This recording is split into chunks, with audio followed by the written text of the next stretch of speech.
if attendees wear faded blue jeans, but who is the face of who is the first person that person sees at the event? When you're walking into the event, who's the first person that they might interact with people in the hallway, but who's the first person they're going to have their first official conversation with at that event? Registration. They might, interactions in the hallway maybe, but their first official is registration. If that registration person is in blue jeans or shorts, if you're doing your event in Arizona in the middle of the summer, is it okay for the person behind the registration table to have shorts on? No. Nope. It's not okay. Shorts are not professional in any occasion. They're not professional. Do I have a different opinion about capris? Men capris or women's pants, well, some men's pants too, that go below your knee. Shorts are professional if you work door to door. Yes. Shorts are acceptable and professional if you work door to door. Shorts are acceptable and professional if you're a caddy. But at an event, they're not. There's not a place for shorts in an event. I have mixed feelings about capris. Capris are way more professional. You can dress up capris. You can wear pumps with capris. Capris are way more professional than shorts. So I've never said no on capris. You may have to just remind your staff that the facility is climate controlled, so shorts aren't necessary. Right. That's perfect. So have a dress code. We're not telling you what it has to be, but at a Limitless regional, you're the face of Limitless, and your staff is. And so when it's just important. The people that are representing Limitless need to be professional. And sometimes it's tricky when we're wearing a t-shirt, but you can dress up a t-shirt. Go ahead. So when do you enforce it? You do your best to make sure that how do you let people know in advance what our suggested requirements are? When they sign up? Yeah. You send out an email before the event. You make sure that I do a little training call. So I'm actually verbally telling everybody. I do a little conference call, and I go through dress code. I go through what time I want them to arrive. So there's I didn't see the email. There's people, we've had the conversation, they really get it. I usually at a 3-day Limitless, I have a little bit more time to correct it. I don't send them home because they might live in Salt Lake and we're having it in Provo. But like the other one that I don't like are leggings. It's really blown my mind how the fashions have shifted with leggings and how much more acceptable they are now and how much shorter the shirts are with them and la. So leggings for staff is not professional either. So when somebody wears leggings or shorts, I've had people do both, and I just gently take them aside and say, dress code is this. Could you please make sure tomorrow that you have long pants on, dark jeans, whatever. I don't send them home. They're volunteers, for heaven's sakes. So I do everything I can to be as soft and kind. And every once in a while, it is going to be really hard for you to believe this, but every once in a while things are happening and I'm having emergency. And sometimes I've been accused of being a little bit prickly. I don't understand it. I don't get it. I don't believe it, but I've been accused of it 1 or 2 times. And so if I find myself in one of those prickly moods, I am not the one that takes care of it. If I ever think that I can't deal with it in a way that makes them feel loved and accepted and totally okay, even though they have shorts on, I ask somebody else to remind them, who is a much softer, visionary, loving, healer person. So know that side of yourself. If you're ever correcting in any situation, always take into account the person you're correcting and if I'm paying them, I can be harsher and more direct. If they're volunteer, I make sure I'm in the frame of mind I need to be to do the correction. There's my soapbox on that. What's your name? Jeremy. Jeremy, you're the bomb. Okay. Staffing. So there's my soapbox on dress code. It's not that it's a huge big deal, but it's the image, and it's At the event that I said started my whole event planning career, the girl behind the desk was wearing shorts. And I was disgusted. She was a slob. It was sloppy. She looked sloppy. I'm like, you are really representing the person who's, I was blown away that she was the one that was giving me my name tag, dressed like that. Not that her person, but how she was presenting, I was blown away. So understand that the first impression can lead to the experience, right? It can impact the experience. Okay. Tear down, clean up. Again, make sure you have a crew. If you've borrowed supplies from the office, you need to return them by the Monday after the event. In addition to that is another form that we haven't talked about yet with your staff, and that is, so when you get approved for a Limitless, you'll be sent a Google spreadsheet from Stephen Miller. And the first page of the spreadsheet gives you the instructions on what you need to do. And it looks like this. And I'm not going to walk through the instructions because some of you are never even going to do a regional, and I don't want to put you through that. But it tells you exactly what you need to do. This list, the second page, is a list that you list everybody that has served at the event, whether they were the facilitator, the promoter, a staff person, a mic runner, whatever job they had at the event, you're going to put their name down there and what position they applied or that they performed. And then you're going to determine whether they get points or compensation for being at that event. This is the compensation piece so that people get the right points for serving. How do we know if they're a protege or not? How do we know if they're a protege or not if they come from not within a group that we are aware of? Your facilitator will help determine all of that, and Stephen Miller can help figure out who gets what, but this is where it's all tracked to make sure that everybody gets it. So if you don't know, it's corrected by the office, and the office helps you figure that out. Okay, thank you. Yep. So this form is another thing that is sent, that is required of regionals, and it will be sent to you, and you'll have to fill it out. And then the third box is all the attendees that attended and all their information. So on the spreadsheet is everybody who served and everybody who attended, so that everybody that goes can get what they've got coming to them as far as dues go, so that points or credit or whatever. And there's an attendance for day 1 and day 2, so it's really important that you have a registration table and you check in. When you came today, Christine had you check her little form that you were here both days. All 3 days, right? So that you get credit for that. Okay. When all is said and done, you want this the best event you've ever been to. You want them at every event. You want them to say, wow, this was the best event I've ever been to. And I'm telling you that the experience is, the different experiences they have through the event are what really determine what this answer is. So whether it's their first taste of when they walk in the room and go to registration, to when they have their first breakdown and decide that they want a breakthrough session. Did the breakthrough session go as it needed to go? One of the people that showed up in shorts last summer was an angel. If someone's doing a breakthrough, they're presented as breakthrough coaches. They're Limitless breakthrough coaches. And if it just doesn't feel, she feels like a tennis coach, right? Not someone I would pay high dollars to coach me if she's in shorts. So just every little bit and piece plays into their experience. Was it their best event ever? What questions do you guys have? Thank you, Mike Runner. I stepped out for a little while, but I know that when we signed the liability waiver to do the things that we did at Limitless last week, it said you cannot do this outside of Limitless without professional training. Do you put those who want to run an event through some kind of training to know how to run this safely? Yes.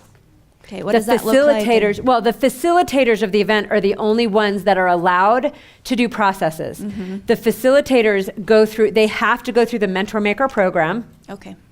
They are enrolled in the higher level programs, and they have to actually perform and practice that process so many times before they're allowed on stage to do it.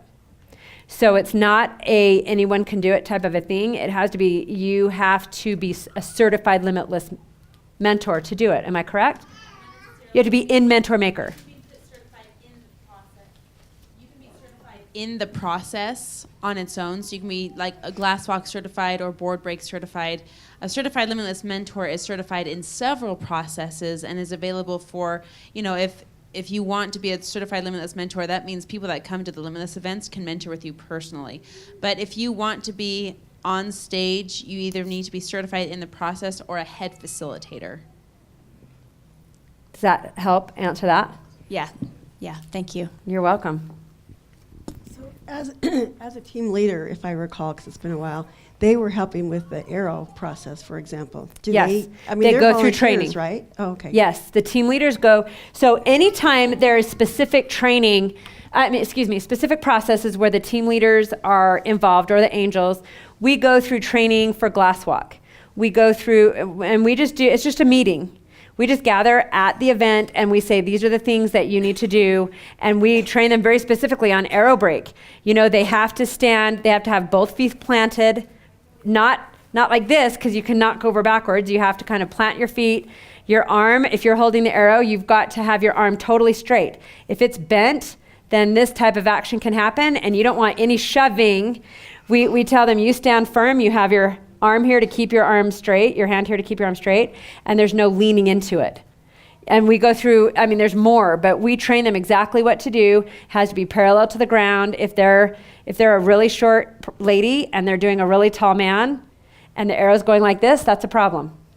You don't want the arrow on an angle going up into somebody's throat.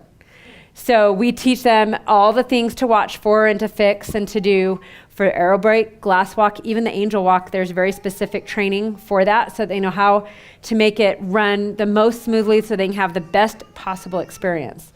So yes, everyone that's facilitating gets trained. And anyone who wants to can sign up to be a team leader. That's totally volunteer, and then they will put you through the training. Yes, you do need to know, however, that you have to have attended 2 Limitlesses to be selected as a team leader. So you can apply, but you won't be accepted if you haven't been to 2 Limitlesses. Staff, you only have to have attended 1. But in order to volunteer for an event, you have to have experienced the event before for nationals. But anyone can apply to be a team leader. And at the last event, I think we had so many people apply that we actually had to turn away 25 people. And we had a lot of team leaders at last event. We had like 40. So yes, anyone can apply, and you just need to realize, even if you're somebody who's team led 6 times, you may be asked to take a month off and just show up as an attendee or serve on staff instead. So that other people have the opportunity, because you can get compensated for being a team leader at a national event. Once you have team led 1 or 2 times, then instead of earning points, you can earn compensation. But not with staff? With staff also. But the first time you do anything is always a protege time. The first time you're serving is always protege. And so we ask those questions when they're on our list. We make sure we know, is this your first time, so that we know if they're protege or not. Now, there are times with team leaders where some team leaders take longer to be ready than others. Does that make sense? All of our growth and development is different. And so somebody may stay protege longer than somebody else just because we don't feel that they're quite ready to team lead on their own yet, or whatever. And so as long as you're protege, you earn points. Once you move past protege and you're a full-fledged team leader, full-fledged angel, full-fledged staff, then you earn compensation. You're in the compensation pool. How much training is required to become a facilitator?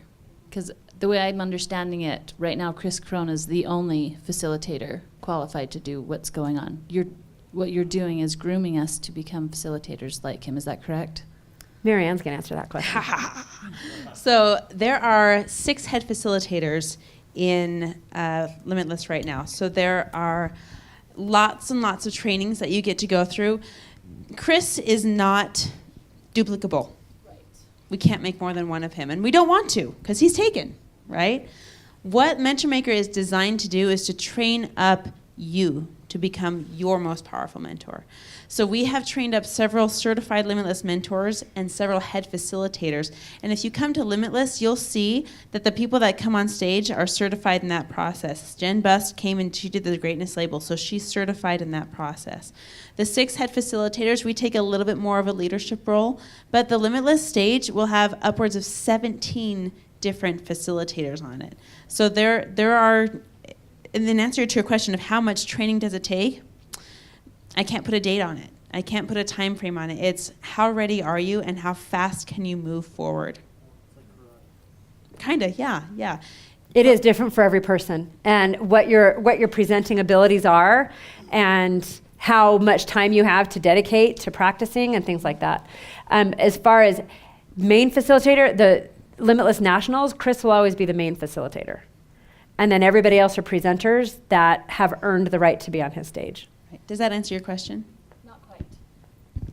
So when you're talking about regionals, you're training us to create an event that maybe Chris may not be at. Chris isn't at most regionals. Okay. So what? So we there just did are people. Last week was nationals, right? Right. Okay. So regionals are shorter. Okay. They're usually a Friday night and a Saturday, or a Friday and a Saturday. They're shorter, and there's usually 2 facilitators, correct? Yeah, there are 2 head facilitators, and then there are process facilitators. And they're not Chris. That was my question. Who are those head facilitators? So that's one of the 6 people, Okay. or 2 of the 6 people. So that's 2 of the 6 people that are the main presenters on stage, and then we'll have guest facilitators come in, and they'll facilitate a specific process. And through time, that number of 6 will grow. Oh, yes, we want you people. We want you people to be our head facilitators. That will continue growing, but that's where we are right now.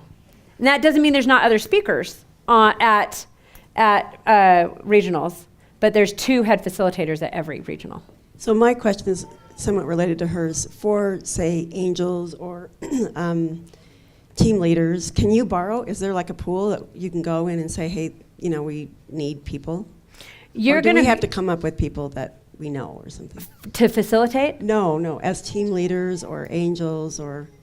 There's different ways to advertise for it. So once you get your event approved and you know it's going to go through, you know the date, then you can put it out on Facebook. We've got our tribe page. That's probably your most, the best way to advertise for it is to put it on the Facebook page. And then any tribe members can apply for that. What other questions do you have?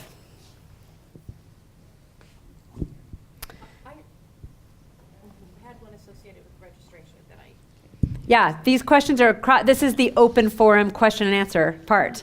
So whatever questions you have on any type of event question. Well, it just dawned on me that I've been to many events, but the signing of the waiver documents has not always been the same. And so in an effort to streamline things and to do them the best way possible, and especially like for the regionals, how do you recommend, because I've seen people do it at the registration table, I've seen it done out in the hallway waiting to go into registration. It's just, so what is your recommendation for the best way to have those waivers passed out, signed, returned, et cetera? Okay, that's a great question. On waivers, my favorite way to do it, like you said, there's a myriad of ways it can be done. But at the last 12 nationals, it's been done the same way. So my favorite way to do it is to have people in the hallway. I want their time at that registration table to be as fast as possible. I want them to walk up, turn in their waivers, get their name tag. If they haven't registered, they get their registration done and they walk off. I want that to be as fast and easy and happy as possible.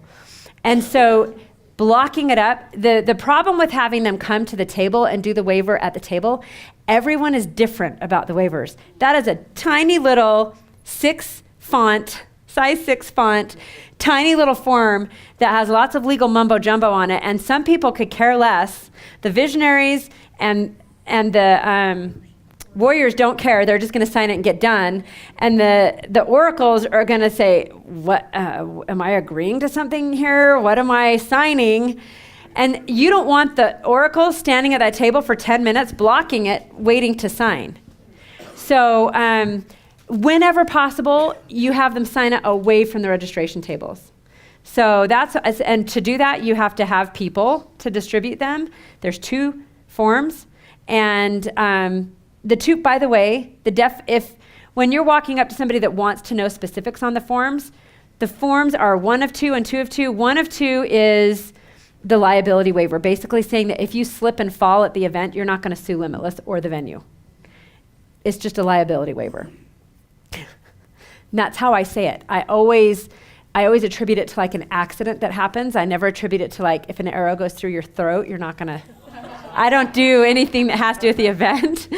I define it as if you slip and fall on the ice, you're not going to hold us liable for that. And the second form is an at-will form. You realize that this is a participation event and you are completely at will to participate in what you like and what you don't. You don't have to participate in anything. We want you to get what you need out of this event. And this is just an agreement that you understand that. And so if they need a definition, that's how I define it. But I do it off-site and I would like them to walk up to the registration table and hand me the forms. Does that answer your question? Okay. Let's do her just because she's closer to the mic. Don't forget your question. So just a question about the waivers, because there seems to be different waivers. So there's the one that we're signing at the very beginning of Limitless, which seems to be more the liability waiver if you slip and fall. But then we're also signing, it seems like we're signing the liability waiver right before the arrow process. So just wanted a little bit of clarification on that. I get to talk first. You do. I have I'm 2 so excited mics. about this one. Oh, I don't know if I'm going to say what you think I'm going to say, but this is a secret for you to know as future speakers and trainers. It's a good one. The liability form for the arrow break is all show. It doesn't mean anything. There is no lawyer has looked at that piece of paper. No, it is all for anticipation. Yep. Shh. Don't tell anybody. Is that what you were going to say? That's totally what I was going to say. It's totally a psychological thing. We're building up anticipation for fear, because the air break's all about fear, right? So we're just making you more scared. The liability, everything that's covered in the air break is already covered in the waiver that you signed. Yeah. So it really, in fact, somebody brought all the forms. I toss them, and I throw them away. And Chris reads it every word. You guys are messing with us. It's all to build the anticipation of the fear, because if you're signing a form just for this process, there must be some risk to it. Sounds totally official. Yeah. Hang on just a second. Someone said we're messing with you. Of course we are. The world already messed you up. We've got to undo the mess. Soapbox over. We're trying to fix it. Yeah. What was your question? Totally changing the subject here. What are the dates for Limitless in February? Because the dates? Oh, listen to this. You ready? He said last night, 23rd through the 25th. That's right. That means, guess what? It's a Thursday, Friday, Saturday. Online it says a different date. Online it said a different date, but it was fixed at Limitless. It was fixed. It's still wrong? It's on there right now. It says. What? It was wrong at Limitless, and I thought we got it fixed that morning. Did it go back?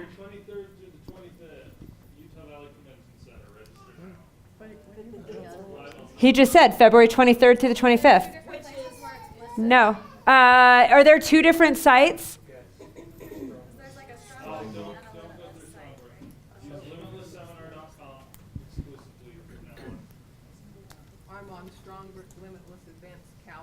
Okay, you don't want to go through Strongbrook anymore. So anytime you're guiding people, it's Limitless seminars, not plural. Plural? Yes. So one question that I had, you know how we break off into the islands in the event? Is there any way that those islands are available outside of the event? Where you can you've been to a certain island and you want to bring a friend or a family member to a separate event where it focuses on If- each individual island? Okay, Marianne, tell me if my answer is right. If you're in Mentor Maker and you're certifying or are affiliated with somebody that is certifying in that process, the answer is yes. You can do things outside of Limitless, different processes outside of Limitless, as long as you're in the process of certifying for it. That's part of your certification. Okay, let me add to that. Those islands are process. You can learn them in Mentor Maker, yes. If you're looking to bring someone, which is what I'm thinking that your question was, if you're looking to bring someone to that island, my biggest suggestion to you would be go to that island presenter and say, when are you going to be doing this again? Because oftentimes these island presenters will do them in their homes. So if you want to see the island again, go talk to the presenter. If you want to learn to do the island, come to Mentor Maker. But in order for you to personally facilitate it, you need to go to Mentor Maker and be certified on it. Well, the other question that I have, like Limitless just barely last week was my first time, and I wanted to be able to go to every single island. Okay. And Guess already, what? you That's know- psychological too. That's you have totally to on come back purpose. again. So the whole design on that, the strategy in that is that you go out of your way to come to the next Limitless so that you can go to 2 different islands and then You go to guys the are next mean. one. Yes, that is very on purpose. So, and guess what? Guess what else? Last Limitless, 2 weeks ago, it was the first time we've ever done islands. It was so awesome. Yeah. Fantastic idea, right? Totally new experience. We added 10 processes to Limitless and didn't eliminate any. That was unreal. And I'm kind of messing with you a little bit. It's not just psychological. Limitless is always evolving.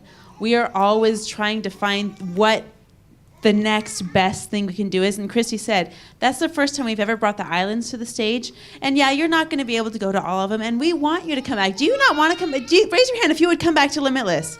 Let me hear some noise. Okay. There's a reason. There's a reason we don't take a bath once and stay clean for the rest of our lives, right? We get to keep coming back. So there is a definite reason in continuing to make Limitless the best thing it can possibly be. And in doing so, you're going to see some changes.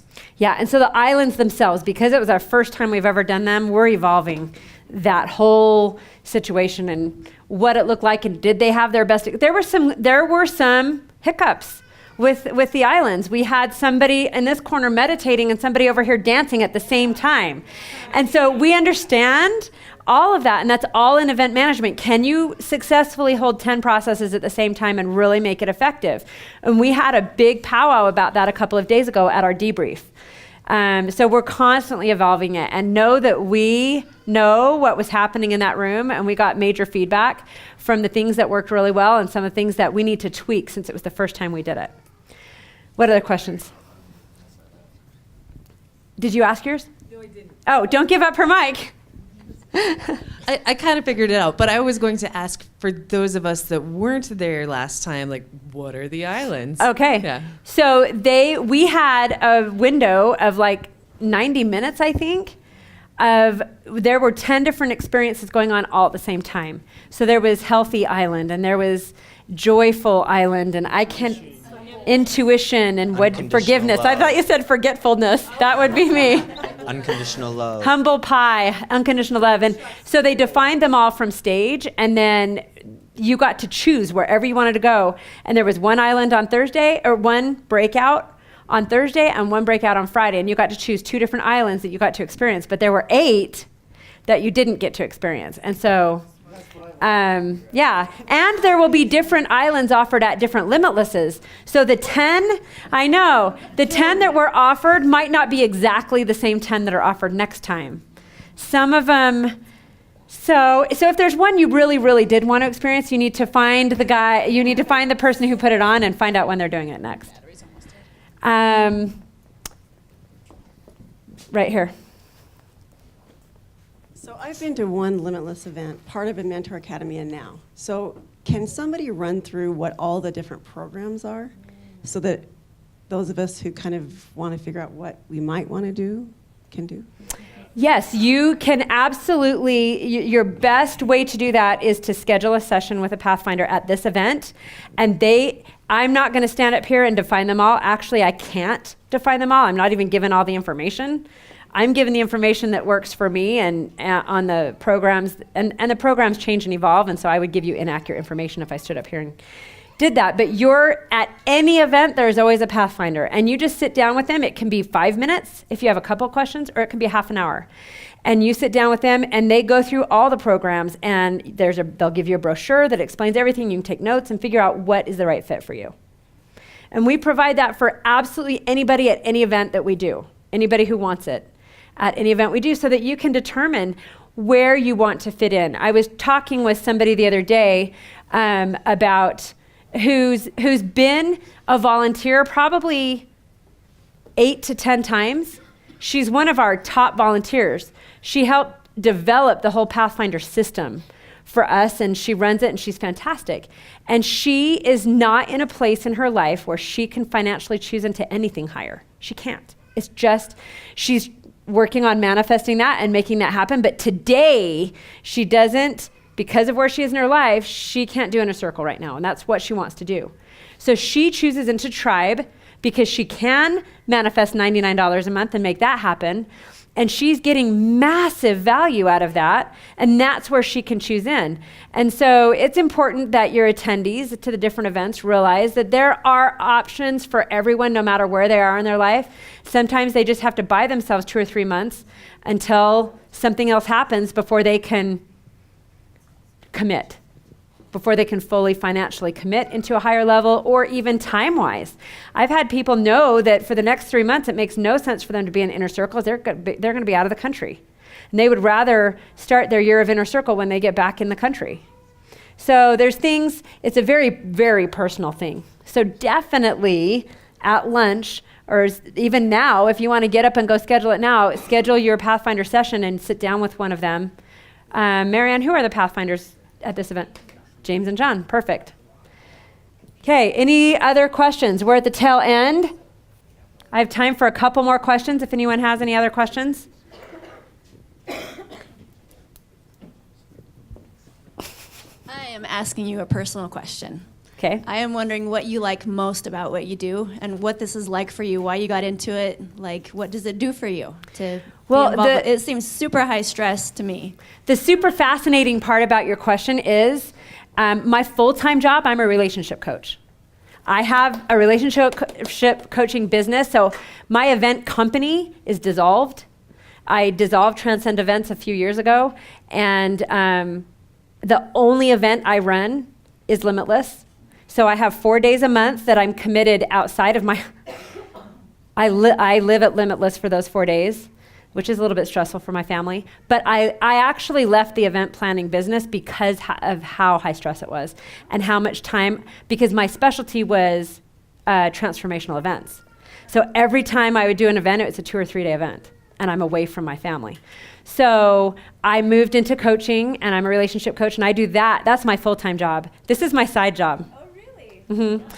So I'm involved in a company called BNI.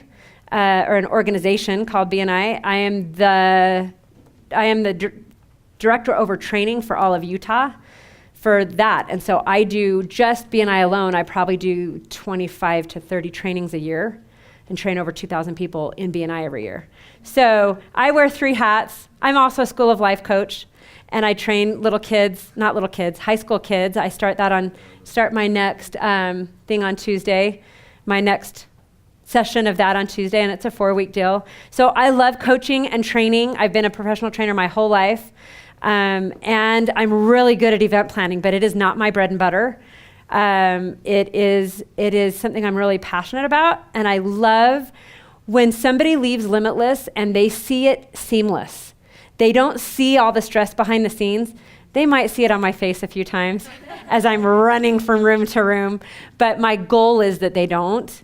And that they just have a really phenomenal, really seamless experience. And if I watch people leaving with smiles on their faces at the end of the night, and they're coming back the next day, and there's not complaints in the back of the room other than, can we get the temperature adjusted, which I try to accommodate, then I just know I'm making a huge difference.